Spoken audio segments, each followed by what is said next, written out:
I've found a potential site for tawny owls.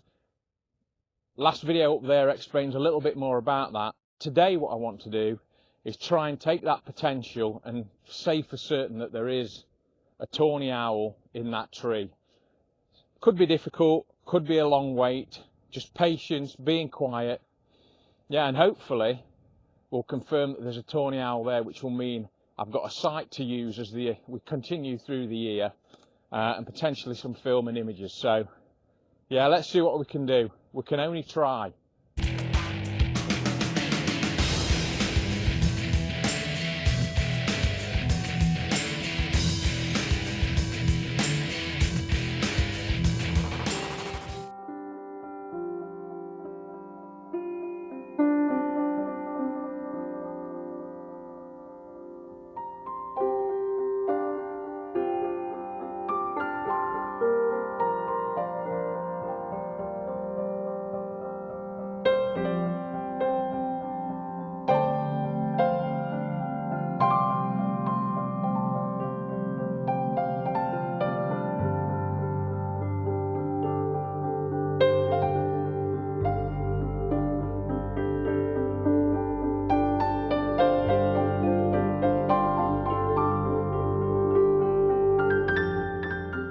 Now, as you can see, this is the tree in question. It's a massive old oak and it's split down the middle. You cannot actually see the split very well from this side, but there are multiple holes on it. And to be honest, where I found those pellets doesn't necessarily mean they were down at the bottom there. It doesn't necessarily mean that that is the side where the owl is. It could just be that that's where it likes to perch before it goes back, you know, hopefully into one of these holes. Not really sure, but as you can see, there's quite a few on this side. There's a big one at the bottom, and there's one that I hadn't noticed before right up here near the top, which looks like a pretty good target actually. So what I'm going to do now, I'm just going to wait. And I'm also going to use the thermal as well, because as I've said to you before, I'm not sure whether if there's heat coming from a hole or something, this might pick it up. And also, you know, the slightest glimpse, if the owl is just in the entrance for a second, this might pick up the heat signature briefly and tell me exactly where it is. It's absolutely freezing up here today. I am not enjoying it at all. This scrim netting actually is just providing, the wind's blowing straight into my face and it's just providing a little bit of cover. It's absolutely taters out here today. So anyway, I'm in for a long wait. I have got some gloves, thank God, because I'll probably be sticking them on in a bit. We'll see how we go. But yeah, I think we've got to wait, and yeah, let's keep us fingers crossed. I've just had a scan with the thermal, and one of the things I would point out that is interesting to remember is that this has a range, this particular one, of probably about 1,800 metres. And when I first got here and I was scanning, I could see, I'd got it on the alarm setting, which is like it's a white hot, so the subject comes up white, and then it's red where it's extra hot. And I find that one quite useful, especially in the daytime. But again, you need to know how to interpret these, because I was looking at the tree and I could see this heat signature, and it looked like it was on sort of not quite inside the tree, and I should be able to see it through the lens. I couldn't see anything, and it took me a couple of minutes to realise that the actual heat signature I was seeing on this is behind the tree. It must be nearly a mile away. There's something quite hot over there, and it's only when I moved around a bit I realised that actually it moved out the way of the tree. So yeah, just be careful when you're using this, that you know you're actually interpreting what you're seeing is what you think you're seeing actually.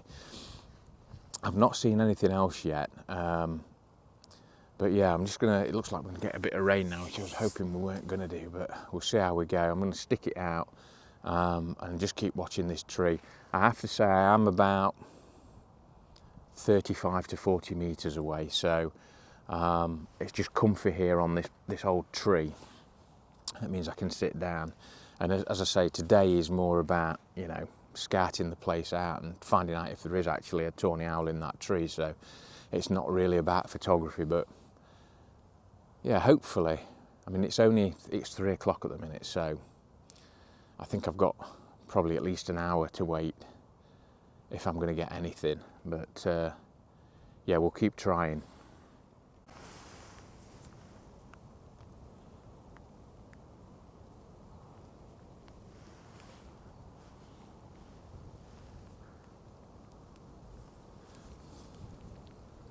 Right, it's just starting to rain. I'm going to be quiet now because it's just starting to rain. It's 3:30. Bizarrely, I'm pretty sure I heard a Tawny Owl call behind me somewhere in the woods. So I scanned the tree, and that hole right at the top that I showed you earlier, I'm sure I got a little heat signature. I've hopefully taken an image on this so you can see it, but it's gone again now. So yeah, it's as if the sound of that Tawny Owl behind me somewhere just roused the interest, and I think I've potentially just got my first sight. Now, yeah, it's an owl. I'd really need to get something on the big camera just to confirm it. But that's a start, and it's that top hole. It's that top hole that I said that looked pretty good, so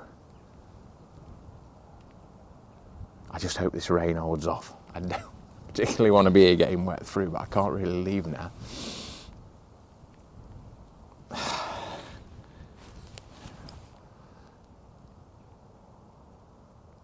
Yeah, I think it's just a case of waiting. Hopefully that owl will come closer into this side wood here, and might trigger this one to come towards the edge of the hole again. Keep watching.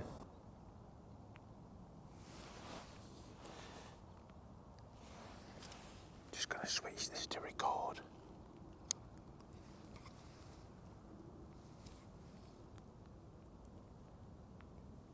Try and get a bit of video. I can't believe it. All the hard work's paid off. I really was starting to doubt myself, and this video that you're seeing here, this is the culmination of 3 days of doing this. And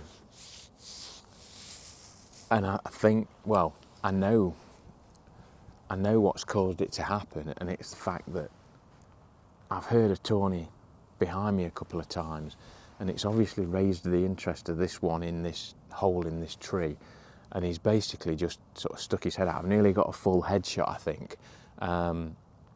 And then he's gone back down in again, and then when it came across here somewhere, and his head came out again, and I've actually just recorded a little bit of video.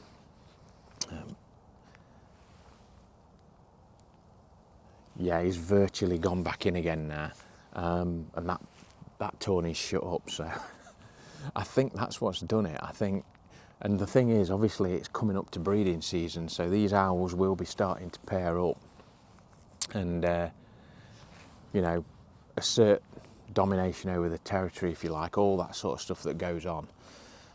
And so it may be that they are getting a little bit more active, but I'm so pleased that I was able to capture that moment, because it just proves that all the work I've done is worthwhile. It's been quite a slog, really has, and what this means now for me is that going forward I will probably not come back here for a good few, maybe 2, 3, 4 weeks now, because what I don't want to do is be up here every day, you know, in this area. As I say, they'll be sorting territories. Who knows whether they'll use that hole in that tree to nest. Hopefully they will, but it won't help things if I'm hanging around here all the time. And I'm probably 35 to 40 metres away from the tree. I'm a good distance away, and the images I've got, I am going to have to crop them quite heavily. It's starting to rain quite heavily as well now, so I'm probably going to head out of here shortly anyway. But yeah, the thing is now for me is that, and I don't know this for sure, and maybe anybody who knows in the comments, but I'm assuming that as we get longer days, if all things are equal and these owls do nest in this tree, we get longer days, shorter nights. If they get youngsters that they've got to feed, that shorter night means that there's the potential that they're going to have to hunt earlier. In other words, they're going to have to come out earlier in the evenings, which means I've got potential for getting some more shots. So what I don't want to do is be hanging around here and potentially put them off nesting in that tree. I just want to leave it, go away, know it's there, and then come and reassess it in maybe 3 to 6 weeks. And again, just reassess it. Is it still in there? Has it moved on somewhere else? Have they decided to nest somewhere else? And yeah, keep the visits sort of short and sweet, and maybe culminate in just one evening where I get everything that I want. But yeah, it's so exciting to get to this point, and I didn't think I was going to do it. I was starting to doubt myself. You're seeing this video today, but I've actually recorded this 3 times. This is the 3rd attempt. And I think what it was that other owl. It was that other owl calling. And maybe that is the trigger for, you know, the breeding season. They're going to start moving around, pairing up, asserting dominance over the territories and stuff like that. So I think it's time for me to go. I hope you've enjoyed this video. I hope if you're going to do something similar, you get a similar thrill that I do when everything sort of comes together. And yeah, we'll leave them to it now to cozy up together and hopefully use this tree. Fingers crossed. We'll come back later and we'll do another video in a number of weeks' time and yeah, see what we can do. I've actually found a new barn owl site as well while I was out running, so you're going to get some videos on that as well, I think, as the weeks go on. So yeah, owls galore. If you're not subscribed to the channel, please think about subscribing, and if you've enjoyed the video, then please give it a thumbs up, and I'll see you on the next one. Bye.